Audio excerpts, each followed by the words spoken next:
Valentine's Day, the one day of the year people look for love. For Nancy Howry, it was the day she looked for someone. Anyone. Someone to sit with her in the middle of her chaos. Someone to make her feel less alone. She had lost a court case that week. She was about to lose her home. And she had 2 kids who needed their mother. So she picked up her phone. And she made a plan. That plan got her killed. But here's what I keep coming back to. This wasn't just bad luck. This was calculated. My name is Faison, you're watching Kremova, stay with us. Nancy Howry was 44 years old. She lived in Indian Harbor Beach, Florida. And if you go back and watch her old YouTube channel, which I did, she seemed happy, baking with her kids, cleaning tips, book reviews, normal, warm, everyday life.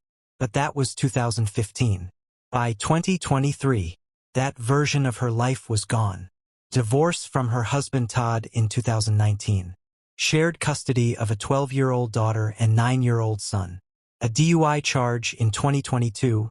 Found guilty. On probation. She owed Todd nearly $60,000 from the settlement. She just lost the court ruling on it. Her landlord told her, lease not renewed. She had a lawsuit with her bank. Everything was closing in at once. And when life gets that small, people reach out. Nancy was on Tinder. She was meeting people, looking for connection. And one of those connections was Daniel Stearns. February 18, 2023. Todd walks into the Indian Harbor Beach Police Department. His daughter had insisted. Something was wrong. Nancy hadn't been seen since Monday. She got texts from her kids on Tuesday morning. Then nothing. She missed school pickup. Wednesday, Thursday, 2 days in a row. That had never happened. Police start looking. They find her car, parked on the side of a road near Palm Bay. Not crashed, not damaged, just left there. Inside the car, her ID, her credit card, sitting on the driver's seat, like she knew she wasn't coming back for them. Then they trace her phone. Last ping? Near a gun range. Now the question changes completely. Nancy's mother had already mentioned a name. Daniel, 32 years old. Army veteran. 2 combat tours. PTSD. Nancy had plans to meet him on Valentine's Day.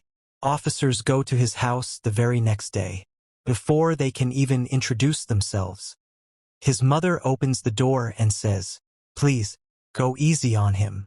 He has PTSD.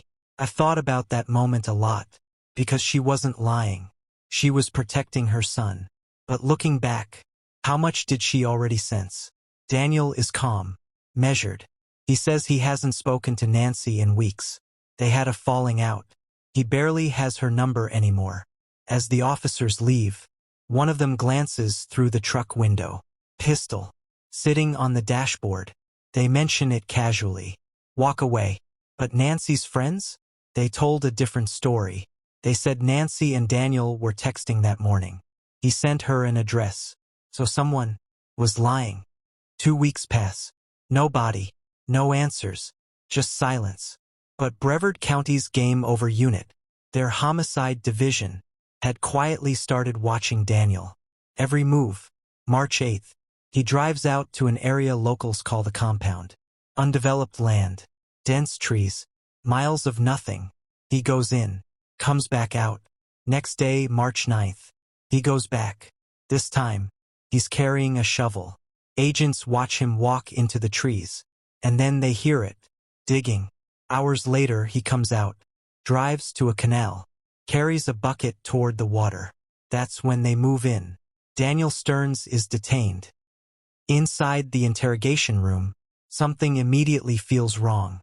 Before the detectives even say much, Daniel asks, "This is about a homicide, right?"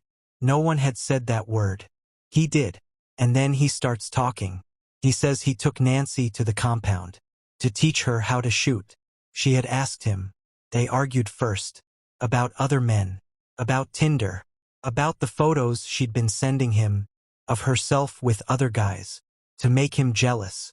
He says she did it to taunt him. Then they cooled down. He started showing her how to hold the gun. And then, he says she lunged for it. grabbed for the barrel, fought him, wouldn't stop, so he shot her. Once.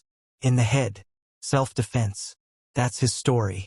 And here's where I have to stop, because honestly, the part that still bothers me most is how the detectives responded.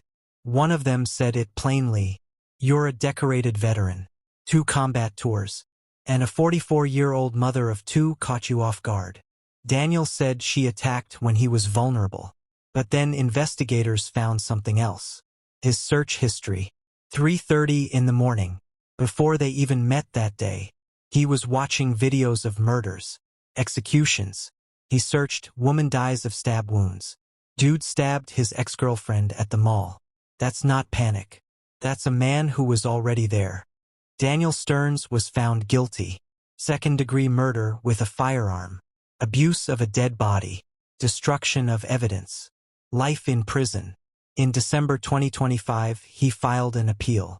But to me, the real story isn't in the courtroom. It's in a text message. From September 2022, more than a year before Nancy died. Daniel sent her this. "You with her. I'm going to make you suffer. You will suffer." That's not a man who snapped. That's a man who had been building towards something. Slowly. Quietly. For a long time. And Nancy, maybe she saw the warning signs. Maybe she didn't. Maybe life was too loud to hear them clearly. What I know is this. She was a mother who baked with her kids. Who made YouTube videos about books and cleaning. Who had a daughter that loved her enough to walk into a police station and demand answers. She wasn't just a case. She was a person. And she deserved so much better than what she got. If you made it this far, thank you. These cases take a lot to sit with. I appreciate you being here. I want to know what you think. Do you believe for even 1 second that this was self-defense? Or does 3:30 a.m. tell you everything? Drop it in the comments. I read every single one. Subscribe if you're new. Take care of yourselves. I'll see you in the next one.